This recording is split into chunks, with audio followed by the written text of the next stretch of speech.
Well, my name is Christian Allen. This is my video presentation, and it is on Bleeding Kansas. So, from about 1855 to 1859, about 55 people were killed over Bleeding Kansas, which was fight and guerrilla warfare between pro-slavery and anti-slavery forces, following the creation of the new territory Kansas due to the Kansas and Nebraska Act in 1854. The events of Bleeding Kansas intensified the debates of future slavery, and serving as a precursor to the Civil War, because there was a lot of fighting between pro-slavery and anti-slavery people, so that was part of it. Senator Stephen Douglas of Illinois, he proposed an amendment that effectively repeated the Missouri Compromise, which outlawed the extension of slavery north of the 36° 30' parallel, Missouri's southern border, except in Missouri itself. Passed over fierce opposition in Congress and signed into law in 1854, the Kansas-Nebraska Act created these two territories. Nebraska being more north, they were automatically a free state. You can have slaves there. But Kansas being kind of in that little border, they were able to somewhat make a decision on how that affected their country and what they did. So Douglas believed that popular sovereignty, as the idea was known, would resolve the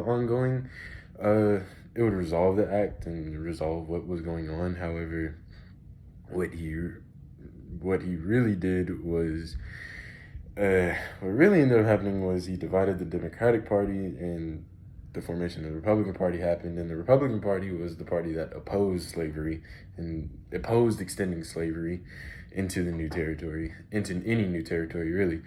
Nebraska was so far north that it was already guaranteed to be, the free state that it is. Kansas was a border of Missouri, so for the next 7 years, Kansas became a battleground for future, slavery in the United States.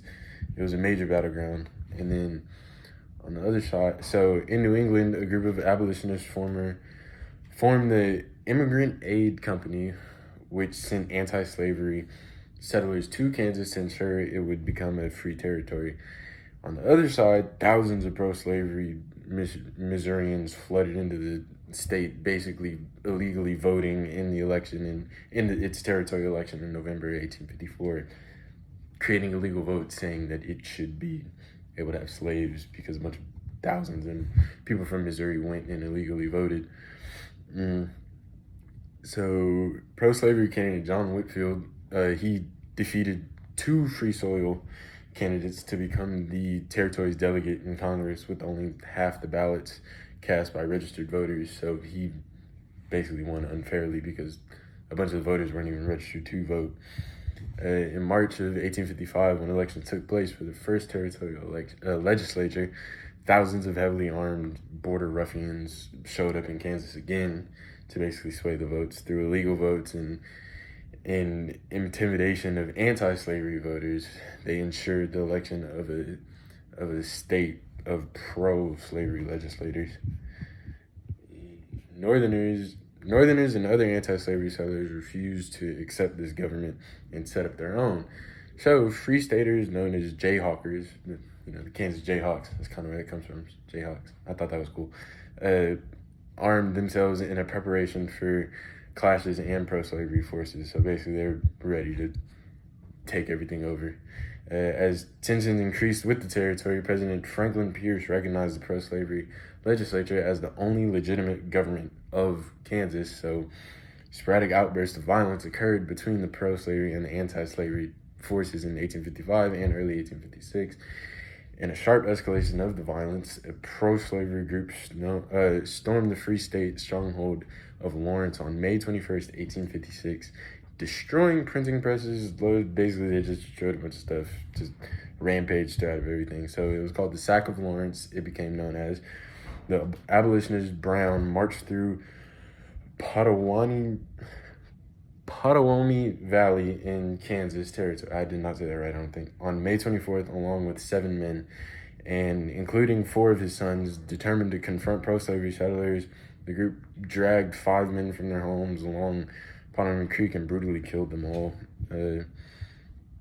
This ultimately Brown's role in Kansas helped him raise money for his raid on Harper's Ferry in Virginia. However, the raid failed and Brown was executed. He became a martyr of the abolitionist cause. Though Kansas adopted a free state constitution in a convention at Wyandotte in 1859, pro-slavery forces in the Senate refused to let the territory enter the Union as a free state because of the election. So only after they seceded, the scale of Lincoln's election in 1860 did Congress approve the Wyandotte Constitution. Kansas entered the Union in January 1861, barely 3 months before the Civil War began. So basically, everything that occurred there was a precursor to the Civil War, and then as it all led up into that, and then right before it started, Kansas became part of the Union. So Kansas was very close to being a pro-slave state, but then Lincoln being elected because of his loss to become a senator, it boosted his political reputation and then put him into a position to become president, which led to Kansas being able to pass that constitution being passed and Kansas being able to be entered into the Union and becoming a free state.